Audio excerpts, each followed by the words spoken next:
Գագիկ, մենք հիմա ձեր պոակում ենք, որտեղից կարելի ասել կառավարվում է Հայաստանի եղանակը, կարելի է այդպես ձևակերպել։ Ոչ թե կառավարվում է, այլ կանխատեսվում է, ուսումնասիրվում է հանրապետության օդերևութաբանական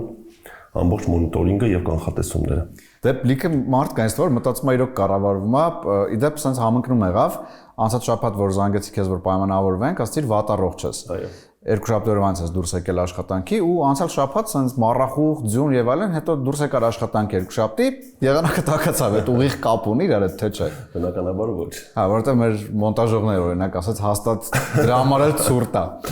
Մենք դեռ կհասկանանք այս հիմնարկում ինչա կատարվում, բայց քո սենյակում sense մտանք մի բան աչքծակեց, որը եղանակի եւ կանխատեսումների հետ կապ չուներ, այն քանդակը ռոմանտիկ բավականին։ Այդ ինչ քանդակ է, ինչա sense առանձնացրել դրել։ Նվեր է դա ուղակի եւ տեղադրել եմ իմ սենյակում։ Լավ ուշեր արտնացնող նվեր է։ Լավ ուշեր արտնացնող նվեր, մանրամասներ չենք իմանա, հասկացա։ Այստեղից կատարվում ամբողջ կանխատեսումները եւ այլն եւ հենց այս համակարգչից ոնց հասկանում եմ։ Թիվ 1 համակարգիչն է։ Ոչ թե այստեղից է կատարվում, կատարվում է օդերևութաբանական կանխատեսումների բաժնից, ես համակարգում եմ եւ ղեկավարում եմ հանրապետության ամբողջ օդերևութաբանության ոլորտը եւ հեռահաղորդակցության կապի ծառայությունները եւ տվյալների ֆոնդը։ Այսինքն կանխատեսումները արվում են օդերևութաբանական կանխատեսումների բաժնում իմ ղեկավարությամբ եւ անմիջական մասնակցությամբ։ Բաժինը մենք դեռ կգնանք կնայենք, հա, հուսամ մեզ նաեւ կուղեկցեն, բայց հետաքրքիր օրինակ հենց հիմա, այս ինչ պատկեր է մոնիտորի վրա, ինչ է կատարվում այստեղ։ Դուք տեսնում եք սինոպտիկական քարտեզ ամբողջ երկրագնդի մասշտաբով, որտեղ տեսնում ենք թե ամբողջ երկրագնդի մասշտաբով ինչ օդային հոսանքներ են, ցուրտ օդային հոսանքներ են, տաք օդային հոսանքներ են, մթնոլորտային ճակատներ, օդային հոսանքների ուղղությունը, օդի ջերմաստիճանը եւ այլն։ Այս Ռուսաստանի կողմերն է ոնց որ, հա։ Դե այստեղ մեր հանրապետությունն է, հիմա տեսնում ենք, որ կոնկրետ մեր հանրապետությունը գտնվում է հյուսիս-արևմտյան ցուրտ օդային հոսանքների ազդեցության գոտում, տեսեք, որոնք գալիս են հյուսիս-արևմուտքից։ Կապույտը ցուրտն է, կանաչը։ Հա, ըստ գունավորման սանդղակի, որքան կապույտ է, այնքան ցուրտ է, որքան կանաչից կարմիրի, այնքան տաք է։ Ինչա սա նշանակում, այսինքն մենք դեռ մրսելու ենք, թե ինչա լինելու։ Գտնվելու ենք արկտիկական ցուրտ օդային հոսանքների ազդեցության գոտում, ինչի արդյունքում ջերմաստիճանը նվազելու է։ Բայց այնուհետև օդային հոսանքները կրկին կփոխեն իրենց ուղղությունը, կրկին կփչեն արևադարձային լայնություններից հարավից, հարավ-արևմուտքից, որոնք իրենց հետ նորից մեր երկիր կբերեն ջերմություն եւ փետրվարի 7-ից 10 ընկած ժամանակահատվածում մենք հանրապետության ողջ տարածքում կունենանք նկատելի ջերմաստիճանի բարձրացում մոտ 6-ից 8 աստիճանով, որոնք կրկին կուղեկցվեն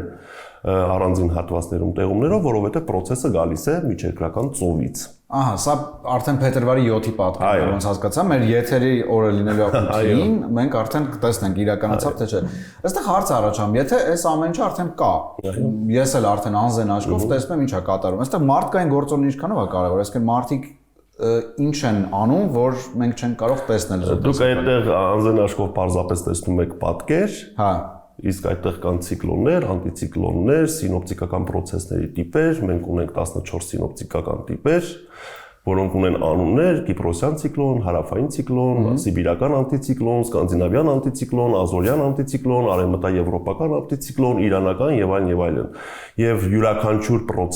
յուրաքանչյուր process-ի ներթափանցման դեպքում մենք ունենում ենք եղանակային պայմանների տարբեր դրսևորումներ, որոնց տիրապետում են միայն մասնագետները։ Իդեպ ուզում շնորհավորեմ նոր շենք եք տեղափոխվել։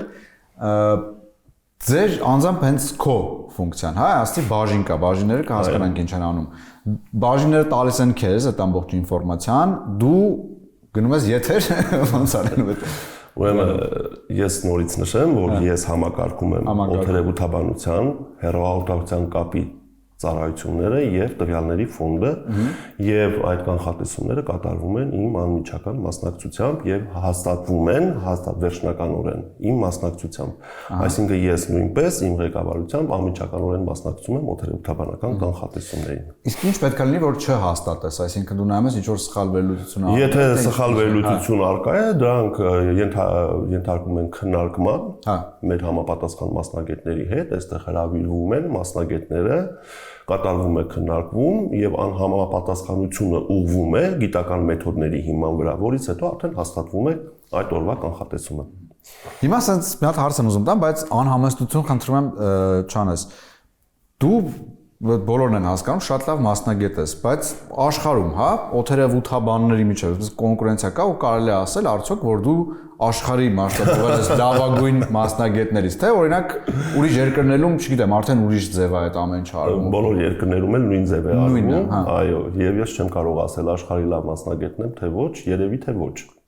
Ինչի ոչ։ Դե որովհետեւ միշտ կա լավ մասնագետից լավ մասնագետ։ Հասկացա։ Իսկ այդ առումով օրինակ արհեստական բանականությունը եւ այլն վաղ կա, որ կարող է ինքը սկսես ամեն ինչ անել արհեստական բանականությունը։ Տեսեք, մեր նման երկրների համար, այսինքն Հայաստանի նման երկրների համար, որը ունի խիստ կտրտված ռելիեֆ եւ այս փոքր տարածության վրա մենք ունենք 8 կլիմական գոտի, 4 մերձարևադարձայինից մինչև Ձյունամերձ լեռնային, դա նույնն է, որ հաշվենք մինչև Եգիպտոսից հյուսիսային բևեռ, հորիզոնական ուղղությամբ, ուղղաձիգ ուղղությամբ մենք ունենք 8 կլիմական գոտի, 4 մերձարևադարձայինից Սյունիքի հովիտները, Տավուշի հովիտները, մինչև Ձյունամերձ լեռնային մեր լեռնագագաթների հատվածները։ Դա հորիզոնական ուղղությամբ եթե հաշվենք, դա նույնն է, որ մենք տեղաշարժվենք Եգիպտոսից մինչև հյուսիսային բևեռ։ Մեր կարգի երկրների համար, որոնք ամեն քայլին ունեն միկրոկլիմական առանձնահատկություններ, տեսեք, վերցնենք Երևանը։ Հենց Երևանը ունի խիստ միկրոկլիմա։ Ձմեռային ամիսներին բոլորս ականատես ենք լինում, որ Երևանի ցածրադիր գոտում դիտվում է սառը օդի լճացում, որ ուղեկցվում է մառախուղով, անպամացությամբ, ցածր ջերմային ֆոնով։ Բայց բարձրանում ենք Երևանի բարձրադիր գոտի, ասենք ջրվեժ։ Եվ տեսնում ենք լրիվ այլ պայմաններ՝ արև, բարձր ջերմաստիճան եւ այլն եւ այլն։ Ընդհանրապես մի քանի կիլոմետր են։ Մի քանի կիլոմետր է տարբերությունը, կամ երկրորդ համեմատականը ամառային ամիսներին աշտարակում 40 աստիճան է, բայց բարձրանում ենք ընդամենը 15-20 կիլոմետր դեպի Արագածի մերձգագաթային մաս, +10-12 աստիճան, այսինքն 30 աստիճանի ջերմաստիճանի տարբերություն ժամանակի նույն պահին։ Մեր կարգի երկրների համար, որոնք ունեն նման բարդ ռելիեֆի եւ կլիմական պայմաններ եւ process-ների ներթափանցման դեպքում, ցիկլոնների, անտիցիկլոնների ներթափանցման դեպքում ռելիեֆի ազդեցությամբ այդ process-ները տրանսֆորմացվում են եւ տարբեր հատվածներում տարբեր կերպ են դրսևորվում, այսինքն ենթադրենք հարավ-արևմտյան ցիկլոնի ներթափանցման դեպքում մինչև Գեղամա լեռների արևմտահայաց լանջերը, ասենք Աբովյան, Երևան եւ այլն Գառնի դիտվում են շատ առատ տեղումներ։ Բայց Գեղամա լեռների արևելահայաց լանջերին, որը արդեն ընկնում է Գեղարքունիք, ասենք Մարտունի, Գավառ, Սևան, Շորժա եւ այլն, այդ հատվածներում process-ը ընդհանրապես կարող է տեղումներ չառաջացնել։ Այսինքն դա ուզում ես ասես, որ արհեստական բանականությունից ամեն ինչը չի կարող հասկանալ։ Արհեստական բանականությամբ անհնար է հասնել նրան, որ մեր կարգի երկրների համար եւ լեռնային երկրների համար կատարվի նման մանրակրկիտ վերլուծություն։ Հասկացա։ Քո թույլտվությամբ ես կուզեմ մենք գնանք մի քիչ պտտվենք սենյակներում, տեսնենք ինչ է կատարում, ես կուղեկցեն, չէ՞։ Ու հետո կվերադառնանք կշարունակենք։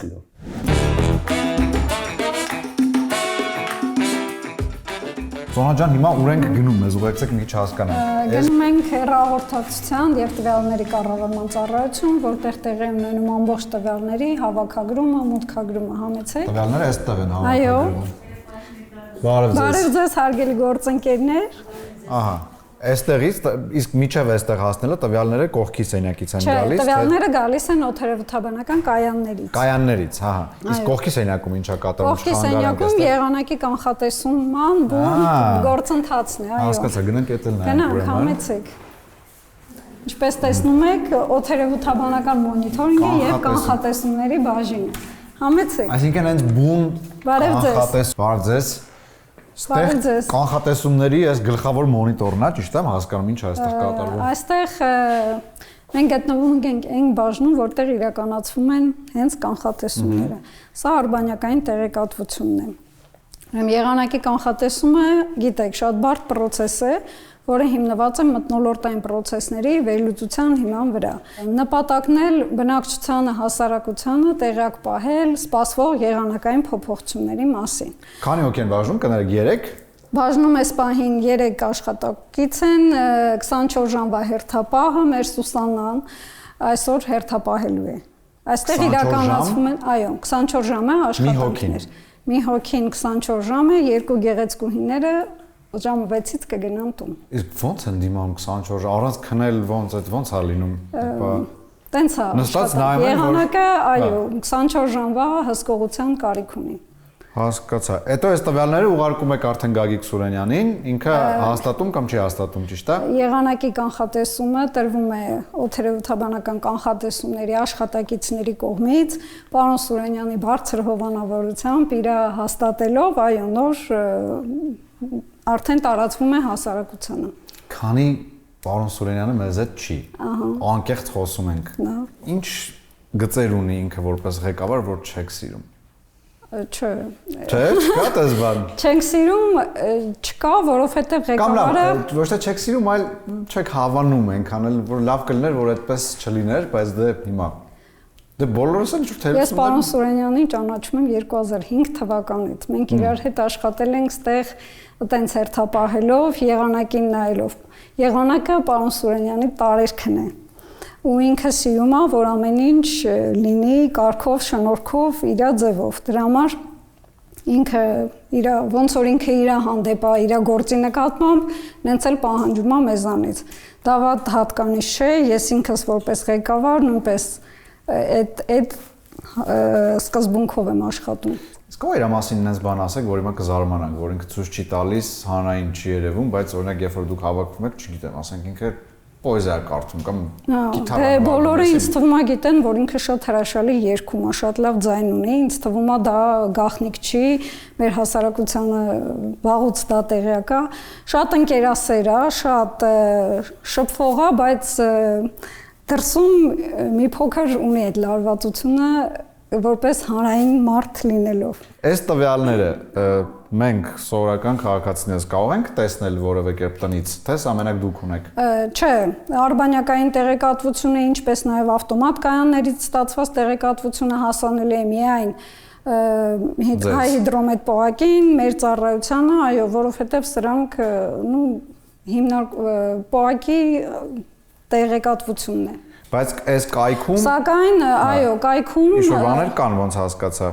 Այսինքն ես գիտեք ինչ համար եմ հարցում, կան այնպիսի հարցեր, որ մենք կարող ենք ինքներս նայել եւ մարդիկ այդքան չգրեն Սուրենյանի ինչա լինելու, ինքներս իրենք ստուգեն այդ։ Ես կարծում եմ, որ պարոն Սուրենյանի այդ ոնց են ասում, այդ կերպարը մարդկանց մեջ շատ ուժեղ է նստած, իրան անգամ եթե պողակի կայքեջուն գրած է լինում, մինչև Սուրենյանը չի ասում, Մեկը չեն հավատում, հա, իր ասածը ուրիշ ձև են ընկալում։ Այս վերջերս էլ շատ այսպես կոչված ռիլերով, չգիտեմ, շատ ավելի ակտիվ է ու ինձ թվում է հասարակությանը, բնակչությանը դա ավելի հիմա հասանելի եւ ավելի ոնց որ մոտիկ է այդ առումով։ Գագիկ, քո աշխատանքային գործունեությունից մի քիչ խոսենք, հա, դու Հայաստանի ամենապոպուլյար մարդկանցից մեկն ես, այսինքն ես վստահ եմ, որ ուր էլ գնանք հարցնենք Գագիկ Սուրենյան գիտեք թե չէ, ասել են, հա, մտածել ես ոնց է այդ ստացվել, այսինքն ոնց կարա եղանակի տեսություն ներկայացնելով, այդքան պոպուլյար լինել, որտեղ շատերն են վարել, վարում եւ այլն, թե ինչ-որ հատուկ բաներ ես արել որպես, ոնց ես աշխատել։ Շատերը վարել են, վարում են, բայց այդ շատերից ոչ մեկը չի եղել մասնագետ, նախ սկսենք դրանից։ Երկրորդը դա իմ մեծ սերն է դեպի իմ մասնագիտությունը, դեպի իմ գիտությունը, ես բազմաթիվ հաղորդումների ժամանակ ասել եմ, որ ես օդերևութաբանությամբ սկսել եմ զբաղվել դեռ շատ փոքր հասակից։ Ասել եմ, դա շեշտել եմ։ Ես արդեն 7-8-րդ դասանում եղել եմ հիդրոմետում։ Իսկ արդեն առաջին կուրսից ես քեզ դրույքով աշխատել եմ հայ հիդրոմետում։ Այսինքն մանուկ հասակից ես իմ ամբողջ կյանքը նվիրել եմ ինչև օրս իմ գիտությանը, որը առանց որի ես իմ կյանքը չեմ պատկերացնում, որով ես ապրում եմ ամեն օր եւ կարելի է ասել ամեն րոպե։ Այսինքն նույնիսկ եթե ես աշխատանքի մեջ չեմ, ես անընդհատ հետևում եմ իրավիճակին։ Եթե հանդեպ կանխատեսված է ձյուն, անընդհատ հետևում եմ ցիկլոնը ուր հասավ, անպամատության ծածկը ուր հասավ, որ հատվածներում է սկսվել ձյուն, որ հատվածներում է կտրվել եւ այլն եւ այլն։ Քո տարբեր գրառումների մեկնաբանություններում շատ լիքը հետաքրքիր բաներ կան, ընդհուպ միջև կոչեր, որ դու մտնես քաղաքականություն, դա էլ եմ տեսել, բայց այն ամենաանհասկանալի, ամենատարօրինակ, ամենահետաքրքիր, եթե կարելի այդպես ասել, նամակը, որ ստացել ես, որ քեզ տպավորել է այդքանից հետո, ասել ես, էս ինչ է։ Ախր դրանք այնքան շատ են։ Հա։ Այդ տպավորիչ նամակները շատ են, բայց Մի բան եմ շատ լավ հիշում, որը մինչև հիմա չեմ մոռանում։ Բոլորս կհիշենք 2017 թվականի սարսափելի ցուրտ ձմեռը, երբ Արարատյան դաշտում եւ Երևանում մոտ 90 օր մառախուղ էր եւ շատ ցուրտ ջերմային ֆոն, շատ սառը ջերմային ֆոն, եւ մի շարք մարդիկ դրանում մեղադրում էին ինձ եւ ասում էին, որ ես հանցավոր համաձայնությամբ եմ եկել իշխանությունների հետ, որ Արարատյան դաշտի վրա ցանենք ինչ-որ փոշի, որը պատվի այդպես մառախուղով, որ կոմունալները իրանք շատ մուծեն։ Այդ դա ես երբեք չեմ մոռանա եւ կարելի է ասել, որ դա ամենատպավորիչն է։ Կապված Հայաստանի կլիմայի հետ, ըստ վերջերս խոսում ենք, այս տարի լավ առատ ձյուն է եկել, չէ՞, եթե համեմատենք։ Այո։ Դա լավ է, չէ՞։ Միանշանակ։ Բայց մենք հիշում ենք, որ մի քանի տարի առաջ Լոռու մարզում ինչ տեղի ունեցավ։ Այս տարի վտանգ կա, որ դեբետը այսքան ձնից հետո էլի Չէ, տեսեք, ինչ որ Լոռու մարզում տեղի ունեցավ, դա ընդհանրապես ձյան պաշարների հետ կապ չուներ, դա եղավ մայիսի 25-ին, եւ միակ պատճառը 3 օր դիտվող տեղատարապ անձրևներն էին։ Ձյան հետ ընդհանրապես կապ։ Իսկ լեռներից նայ որ ձյունը հալվել։ Չէ, այդ ժամանակ մայիսի վերջին մենք արդեն լեռներում գրեթե այդպիսի ձնածածկույթ չենք ունենում, որը կազդի գետային ոսկի վրա։ Իսկ ինչ վերաբերվում է այս տարվան, այս պահին անհնար է դա գնահատել, որովհետև գետերի հեղեղումները, վարարումները ոչ միայն պայմանավորված են արկա ձնածածկույթով, այլև պայմանավորված են գարնանային սեզոնին ձնհալքի ժամանակ դիտվող տեղումներով, անձրևներով։ Իսկ այս պահին հնարավոր չէ տալ գնահատական, թե մենք ապրիլին կամ մարտի վերջին, ապրիլին, մայիսի սկզբին ինչ կարգի անձրևներ կունենանք։ Եվ մենք տեսանք նաև այստեղի աշխատակիցներին հետաքրքիր է ձեզ մոտ գործի ընդունվելու համար, հա, բացի մասնագիտական գիտելիքներից կան բաներ, որ դու ուշադրություն ես դարձնում ու ինչ որ պարագայում չես վերցնի աշխատանքի եւ հակառակը։ Շատ մեծ ուշադրություն ենք դարձնում սերը դեպի իրենց մասնագիտությունը եւ գիտությունը, որովհետեւ եթե մարդու մեջ չկա այդ սերը եւ մարդը տվյալ ոլորտ ընկել է պարզապես սովորելու համար եւ աշխատանք ունենալու համար, այդ մարդը երբեք չի կարող դառնալ լավ մասնագետ եւ լավ կադր։ Դա անպայման հաշվի ենք առնում։ Բայց այդ սերը ոնց է չափում, այսինքն ոնց է հասկանում եք։ Ես զգում եմ այդ մարդու խոսելուց, մեկնաբանելուց, ուղեղի անալիտիկայից ես զգում եմ, թե որքանով է ինքը սիրում իր մասնագիտությունը, թե որքանով չի սիրում։ Եղանակ հետ կապված, եթե սարքեր եւ այլն չլինեին, պատկերացնենք չկան այդ սարքերը, կան միջոցներ, որ մարդը, չգիտեմ, աչքաչափով կամ ինչ-որ բաների նայելով գոնե պատկերացնի ինչա կատարվում։ Կներեք, բայց ես դա չեմ պատկերացնում, իհարկե ես գիտեմ, որ ասենք թռչունները ուշ է կան, շուտ է կան եւ ասենց երևի ժողովրդական այսպես նշաններ, որով հնարավոր է կամ հնարավոր է եղել այսպես կարճաժամկետ կողմնորոշվել, թե առաջիկա ժամերին ինչ կլինի, բայց ես ձեր հարցին չեմ կարող պատասխանել, որովհետև երբեք դա չեմ ստուգել եւ երբեք վերլուծության չեմ ենթարկել։ Այ օրինակ հակառակը կարող եմ ասել, ժողովուրդը ասում է, որ եթե առավոտյան Մասի Սարի գագաթը պարզ է, ապա այդ օրը լավ եղանակ է լինելու, չէ՞։ Մի օր մի անգամ ուշադրություն եմ դարձրել, ինչի եմ ուշադրություն դարձրել, որովհետև շատ ուժեղ մթնոլորտային ճակատ էինք սպասում երեկոյան ժամերին եւ առավոտյան հանրապետության ողջ տարածքում լիարժեք պարզ երկինք էր։ Եվ ահա այդ օրը 2016 թվականի հուլիսի 10-ին Արարատի այդ պարզ գագաթին երեկոյան ժամը 8-ի մոտակայքում Երևանում տեղի ունեցավ, կարելի է ասել, վերջին 100-ամյակի ամենաուժեղ կարգտահարությունը։ Հասկացա։ Իսկ օրինակ երբ ասում են թռչունները ցածր են թռնում, ուրեմն անձրև է։ Դե դա չեմ կարող ասել։ Ես չեմ ուշադրություն դարձնում։ Թռչունները, այսինքն ինչ է նշանակում թռչունները ցածր։ Իսկ ով է չափել թռչունների թռչելու։ Ես այլի ժողովրդական բաներ եմ ցիտում, ես չգիտեմ, չկա այդպեսի բան, հասկացա։ Մենք այն ժամանակ երբ որ եկանք ձեր տուն, ասացիք, որ սարեր ես սիրում գնալ, հենց առաջի սկարեթի դեպքում մնացել է այդ սովորությունը։ Անպայման աճել է։ Այս տարի գնացել ես արդեն ձների մեջով։ Այո։ Հա։ Իսկ որտեղ կարելի է գնալ այս եղանակին սարեր, որ համ անվտանգ լինի, համ էլ այնտեղ, որտեղ որ մինչև ճանապարհ կա։ Որտեղ որ ճանապարհը ընդհատվում է, այսինքն ձնածածկույթը այնքան է, որ չի կարելի էլ բարձրանալ, մեքենայով բնականաբար վտանգավոր է նման տեղեր գնալ։ Այս պահին մենք ճանապարհներ ունենք գրեթե մինչև 1700-1800 մետր բարձրությունները հաշված լեռներում։ ծովի մակերևույթից։ Մնացած գոտիներում առատ ծնածածկույթ է, հատվածներ ունենք, որ մինչև 1.5 մետր ծնածածկույթ ունենք այս պահին, փետրվարն էլ տեղումն առատ ենք սպասում